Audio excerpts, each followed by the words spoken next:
11 avqust 2014-cü ildə Reportyorların Azadlığı və Təhlükəsizliyi İnstitutunun RATİ-nin ofisinin qapısı möhürləndi. Avqustun 8-də hüquq mühafizə orqanları RATİ-nin ofisinə basqın etmiş və axtarış aparmışdı. Jurnalistləri, qəzetələri nə qədər olur? Azərbaycanda belə haqsızlıq müqam edib gedir. Təşkilatın sənədləri, kompüterləri və avadanlıqları müsadirə edilmişdi.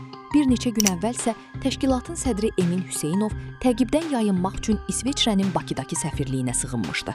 2006-cı ildə yaradılan RATİ, Azərbaycanda media azadlığı pozuntularını sənədləşdirən, jurnalistlərə qarşı təzyiqləri ictimailəşdirən və onların hüquqlarını müdafiə edən əsas təşkilatlardan biri idi. Fəaliyyəti dövründə yüzlərlə mətbuat konfransı, hüquq müdafiəsi tədbiri və ictimai müzakirəyə ev sahibliyi etmişdi. Təşkilatın media qurumu olan Obyektiv TV isə etiraz aksiyalarını, məhkəmə proseslərini, sosial problemləri və insan hüquqları ilə bağlı hadisələri işıqlandırırdı. RATİ və Obyektiv TV-yə qarşı təzyiqlər ölkədə siyasi fəallığa, azad mediaya və müstəqil vətəndaş cəmiyyətinə qarşı aparılan sərt təzyiqlər fonunda baş verirdi. Həbs dalğası 2013-də prezident seçkilərindən əvvəl başlamış və 2014-cü ildə də davam etmişdi. 2013-cü ilin fevral ayında siyasətçi Tofiq Yaqublu və İlqar Məmmədov, mart və aprel aylarında Nida Vətəndaş Hərəkatının üzvləri həbs edildi.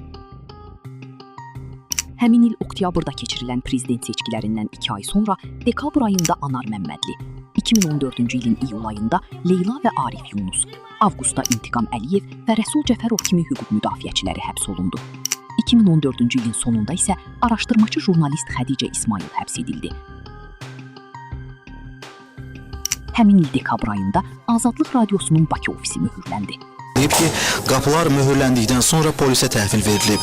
Azadlıq Radiosunun yaydığı məlumatda isə deyilir ki, radionun Bakı bürosunda seyf sındırılaraq oradan radionun sənədləri, möhür və blankları götürülüb.